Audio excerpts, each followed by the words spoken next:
part 4 of our discussion relates to valuation and tax issues. The first question that I often get from founders when they're looking at raising money is, how do I set the valuation of my company? What's my company worth? And, you know, I don't know how to answer that. I can come up with some common metrics about how to arrive at a valuation, but we're talking about an idea stage company. Or maybe it's been formed, and maybe it has an alpha, or maybe it has a beta. Who's to say, if Dave, if you say that's worth $1 million, that's $1 million idea. Everyone throws that around. Maybe you're right. If I told you no, I think it's worth $1.5 million, maybe I'm right. I don't know. What do we think about? Well, there's comparable, you can look at comps, right? Comparable entity and industry analysis. If you can find them, right? What's a comparable company to a startup that's in your space? If you're a fintech that's doing algorithmic trading, you know, how many comparable companies are you going to find? Right? You're not comparable to Bear Stearns or you know, Goldman Sachs, I should say, right? Like, so how do you find that? Book value, value the assets or multiples. Book value isn't really the right way to value a company. An investor might say, well, you know, whatever you paid for, that's fine, but that doesn't take any account of any intrinsic value, any value that you've created yourself or the value of the intellectual property. Multiples of what? You know, of earnings? You don't have them.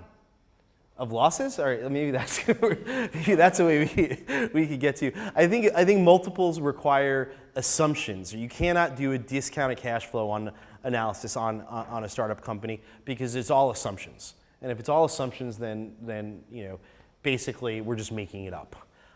Intrinsic value, you know, that's kind of the personal value to the company. What does a founder feel that's worth? You know, really what this comes down to is a negotiated or backed in value for the most part at the very early stage of a company. Now this changes.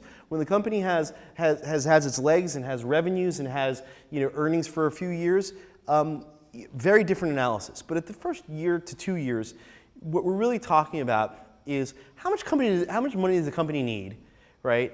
And then how much are you willing to give up for that money, right? And with those two metrics, you come up with a valuation of the company, right? It's really that simple. How much should it take? I think a rule of thumb is 18 months of operating funds is what a company should take. There are a lot of reasons to vary from that, and I was advising a startup to vary from that just the other day. But 18 months is a good rule of thumb to think about what your financing round should do. And this way you can have 12 months of runway, 12 months of runway in order to operate the business, and then start to look for your next round. Because it could take up to 6 months to do your next round, so you want to prepare for that. Do not think that you're going to find a round and, you know, and close that inside of a month or two. You might be able to, but that's not a great way to plan the future of the company. Pre-money valuation and post-money valuation are terms that we throw around a lot. I just think it's worthwhile to explain what those are. Pre-money is really simple. It's the enterprise value before anything is invested. What do we think this company is worth right now? Right? Is it $1 million, $2 million, $3 million? Post-money, take what you was before, add on the new money, simple math, you have your post-money valuation, right? So a pre-money valuation of $5 million, right, plus an equity infusion, let's call it a Series A round, of $3 million, you come up with a post-money valuation, your first round of money, of $8 million, and hopefully $8 million now becomes your new pre-money, right? Or at least, you know, at least that. It doesn't go lower than that. And you have an ownership result with the Series A investors, right? They're getting 3 of the 8, or 37.5%, and the founders still have 5 of the 8, which is 62.5%. Okay, so we've taken the $8 million, and we've, you know, more than doubled the valuation. It is now a $20 million valuation. We're going out for a Series B round, and we're going to sell 10 million of our Series B so that our post-money valuation, it will be 30 million. Once again, right, the investors will represent, the new investors of the Series B will represent 10 of the 30. The Series A will be diluted down to 25%, and the founders will have 42%, and the Series B will come up with 33%. Okay? Just natural dilution. You know, I want to add something to that and tie it to some of the other things we've discussed today. If you're founders, right, and you have 3 or 4 founders of your company, remember you've already diluted yourself from day one of your company.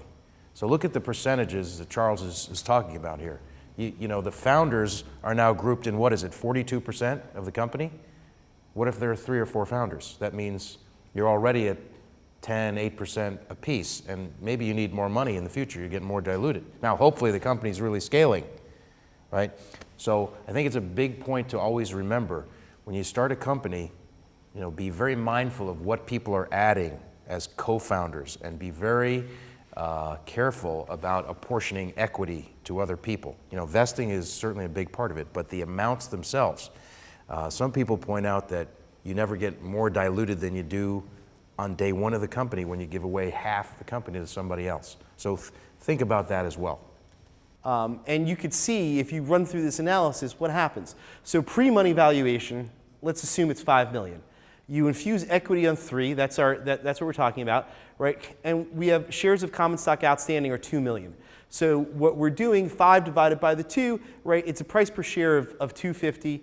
If you then infuse an option pool of $480,000 afterward, right? The result is no effect on the price per share of the Series A stock, right? So what happens is that you've still paid $250, the investors still paid $250, and the founders haven't been diluted for this option pool.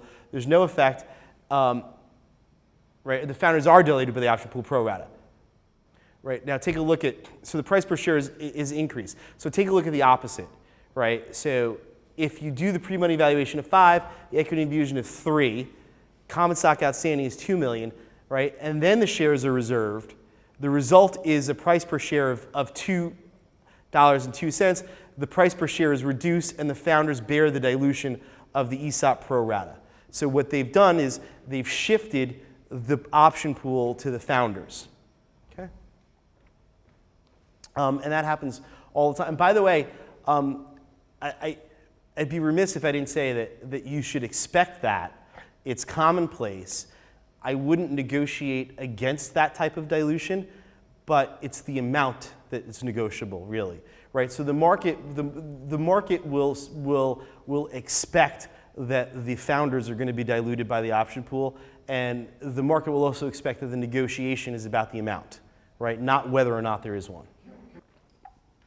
Just wanted to ask you about the option pool. So do the employees, I know this is very basic, but do the employees purchase them at that option price, or are they just given it as part of their package? Yeah, it's a great question. So the options are awarded to the employees, and they will have an exercise price. So in order to get the stock that the option represents, you will have to pay an exercise price per share. So let's say the fair market value of a share of common stock is $1, and you have 100,000 options. If you want to exercise, you have to pay the company $100,000. So in the early stages of a company, the exercise price is probably not $1, and the common stock of the company is probably not worth $1. It's probably worth much lower, right? As the company increases in value, it will have what's called 409A valuations, right? And it's a different part of the discussion a little bit later, but what will happen is an independent provider will tell you what the valuation is of the company, of the common stock, and that will set your exercise price. It's not really a subject of negotiation for the employee. The employee will have an option, and they'll be able to exercise it by paying that price. But actually, so I'm actually facing this in my company right now, and we haven't raised any funding so far. So the question that most employees ask us is that, does that expire? Can we wait until there's actual value in that option, and not just like, theoretical value? I don't know what your option pool says, but most option pools that are intended to have options that are called incentive stock options and gain favorable tax treatment will have a 10-year expiration period on your options, right? Or also you'll probably need to exercise them within 90 days of termination. So after you leave, you exercise it or you'll lose it within 90 days. Once the option is issued, right, it will be deemed to be outstanding. When you calculate what's outstanding on a fully diluted basis, you will include that in the calculation. That is often not part of the discussion that you will have with investors as to what ought to be reserved as an option pool. The problem with the reservation is that it's not issued, right? And so you're reserving a speculative amount of shares to be reserved, but we're assuming that the valuation, we're assuming for purposes of valuation that these are issued and that you have issued them so that the founders then pay for them. It's an assumption that these have been issued when we're actually valuing the company.